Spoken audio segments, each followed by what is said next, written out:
If you're a potter, you absolutely know this feeling. You throw a beautiful pot, you make what you think is going to be the perfect lid, and then it's a total disaster. It rocks, it's too tight, it's just frustratingly loose.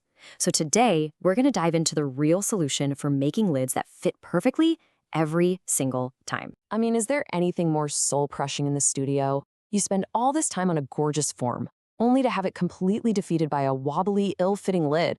It honestly feels like a game of chance that you're just destined to lose. Well, here's the good news. You're definitely not alone. It's pretty much a universal potter problem. And the solution isn't some kind of mystical secret passed down through generations. Nope.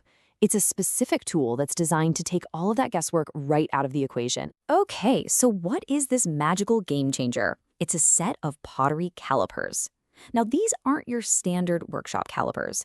They're designed specifically for us potters to measure a pot's opening and help you create a lid that fits precisely, even after all that shrinkage from drying and firing. The basic idea here is actually pretty simple. You've got outside calipers, which measure the external width of your pot's opening. Then you have inside calipers, which measure the internal space where the lid is actually going to sit. To get that perfect fit, you really need to coordinate both of those measurements, which is why combination tools are, a potter's best friend. So you might be thinking, why can't I just use a regular ruler? Well, the answer comes down to the potter's ultimate nemesis, clay shrinkage. This is the single biggest variable that turns making a lid into a total gamble. Here's the problem in a nutshell. As your clay dries and then gets fired, it shrinks. And we're not talking a little bit. It can be as much as 10 to 15%. That means a lid that seemed absolutely perfect on the wheel is going to be way smaller after firing. The best calipers, they're designed to account for this exact problem. Okay, so to really get to the heart of it, we're going to turn to the expert advice of potter Ed Shears. He has studio tested the most popular calipers on the market to help all of us figure out which tool is actually right for the job. All right, first up is a huge studio favorite, the AMACO Measuring Tool. You might also know it as the Lid Master. This is one of the most common solutions you're going to see out there for this exact problem. And Ed's take on it just perfectly captures the essence of this tool. It has this really clever dual-purpose design that feels like magic. You measure the pot with one end, flip it over, and it gives you the exact size your lid needs to be, shrinkage already factored in. But all that magic comes in a plastic body.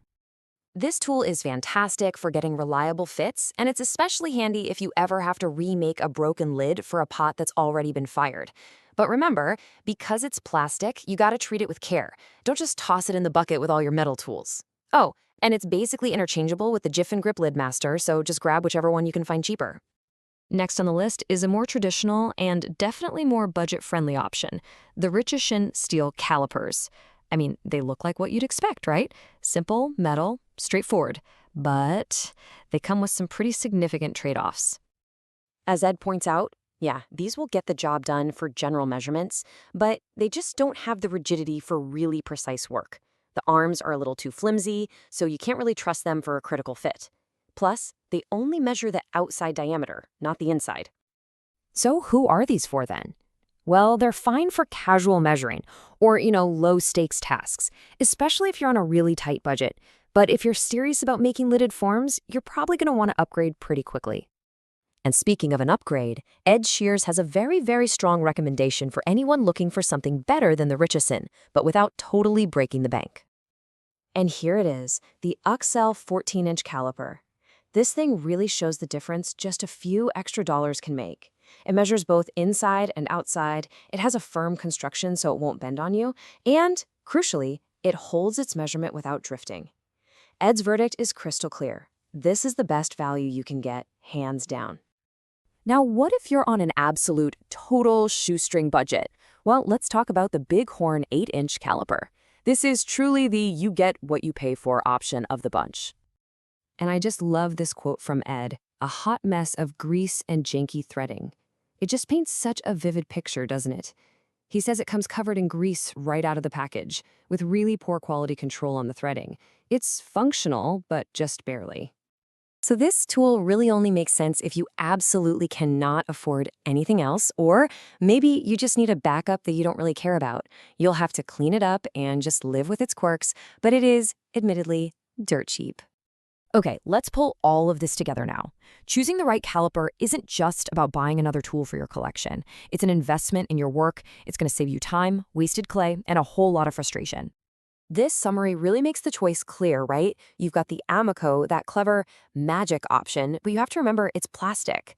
Then you have the Bighorn, a hot mess that's super cheap, and right there in the sweet spot is the uxcell. It's firm, it's versatile, and it's the hands-down best value for your money according to Ed's real-world tests. And ultimately, this is what it's all about. A caliper that gives you a perfect fit, elevates your work from just handmade to truly well-crafted. It's that final touch of professionalism that makes a piece really sing. So I'll just leave you with this question. When you think about all the time, the clay, and the heart that you put into your work, what's the value of a lid that fits perfectly every single time? Thanks for joining me. Happy potting!